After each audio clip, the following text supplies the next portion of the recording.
Our new sponsor, Dr. Squatch, is changing personal care with high-performance natural products that will leave you both smelling and feeling amazing.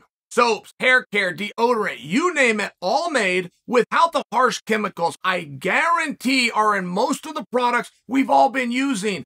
Dr. Squatch is transparent about their ingredients, and all of their products are at least 98% natural in origin. All of their scents are naturally derived and inspired by the great outdoors. My personal favorites are the Pine Tar Soap Bar and the Fresh Falls Deodorant. Adding Dr. Squatch to my daily routine has my skin looking great, and guys, it helps me feel my best. I'm never going back to regular soap. They've also got a 100% satisfaction guarantee. If you use Dr. Squatch and can honestly say their products are not the best you've ever used, they'll send you your money back. New customers can get 20% off on orders of $20 or more. Just click on the link in the description below. Be sure to use the code DSQChael at checkout. Raul Rosas Jr., welcome to the UFC. Now, I'm going to have to get this guy's name down. I did a whole piece on him last week, never said his name once. Now, I'll tell you, it wasn't because I didn't know his name.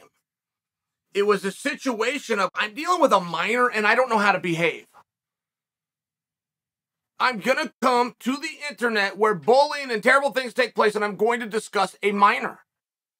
I thought out of respect, I just left it. I didn't know the rule on it, quite frankly. I got pretty good training. ESPN gives us very good training. I majored in sociology in college. Like, I don't step on landmines. I didn't know the rule on that. Can you come over here and talk about a minor? It was one of these things.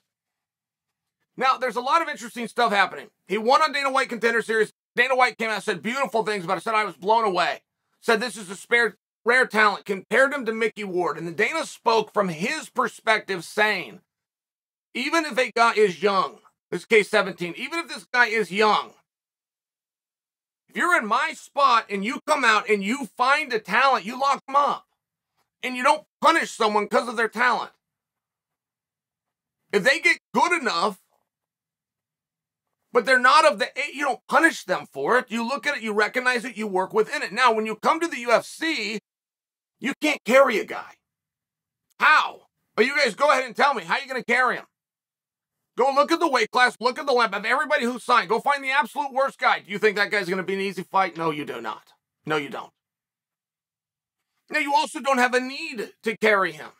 We're not looking to do something cute. We're not looking to hand somebody a favor. Oh, look at this little guy in the corner and give him a nugget. Man, you're in the UFC. Pro fighter, aren't you? He says he is, and now he proved that he's good enough. But look at the demographic shift here, guys. This is very obvious. I should not have to state it. I just will. But if it sounds condescending, forgive me in advance. If you're trying to go to England, if you're trying to break into that market, go and book guys on the card that are from England. If you're going to St. Paul, Minnesota, and you got a guy from St. Paul, Minnesota, and you can put him on the card, go ahead and do that. Very obvious.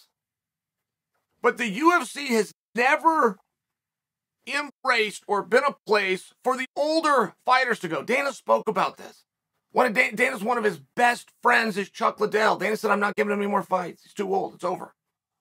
So we know that. And we know if you can really prove it. Glover Teixeira about to fight for a world championship. Just by example.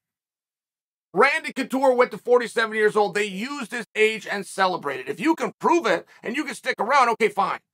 But we're not out signing guys like this. And if your contract starts to expire and you're winning some and you're losing some and you haven't proved you're a contender, when it expires, so does your time here. That's very consistent. And now you're looking at a demographic of a younger age. I wonder what Dana sees. Right? I wonder what Dana sees.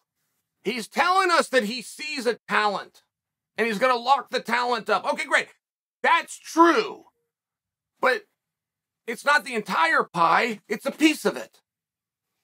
He's also seen an opportunity to get into younger folks. Look, I do amateur shows, and we sell out all the time.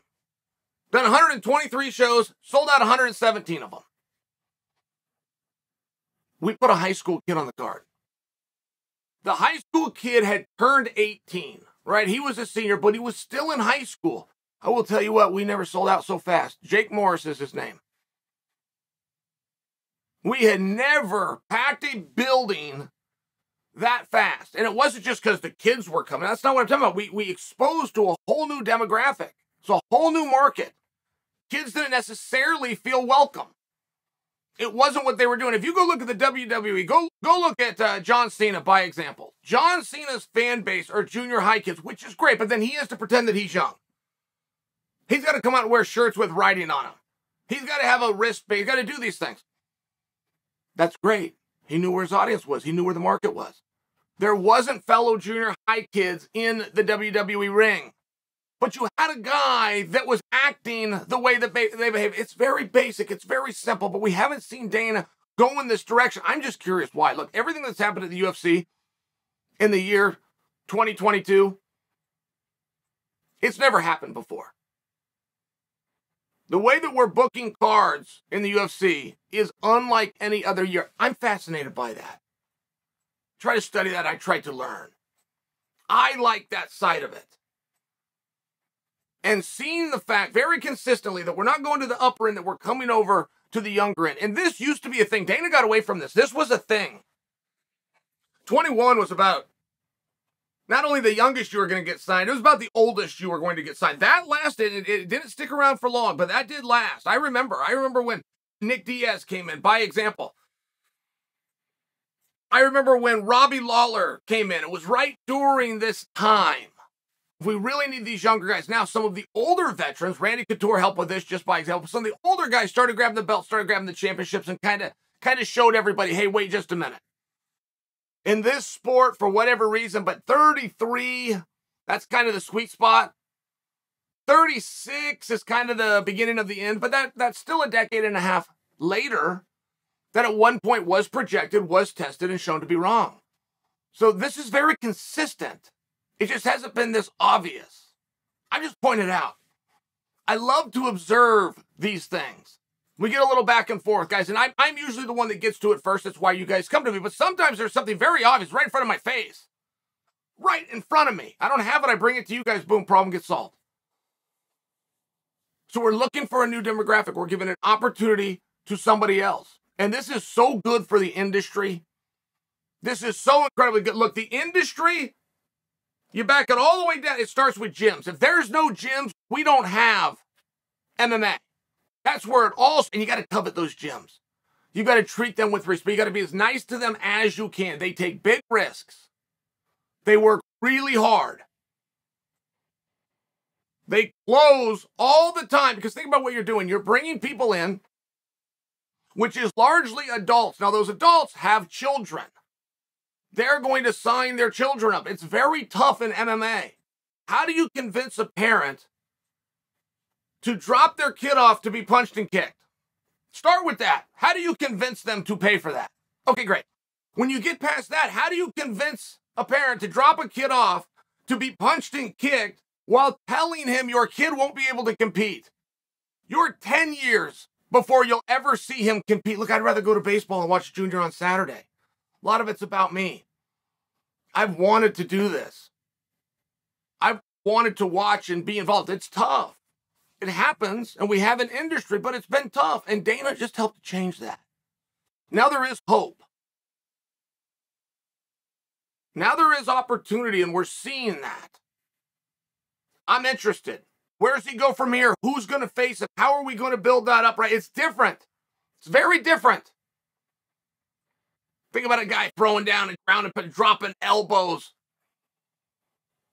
on a minor. It's one of those things. It gets tough, but what we've now proved, there was a test last night called the Contender Series. We've proven that this can work, and we've proven that people deserve an opportunity. Their age should not begrudge them from showing their skills. And it opens to a whole new demographic, guys. 2022 in the UFC. Yet again, we're seeing something we've never seen before.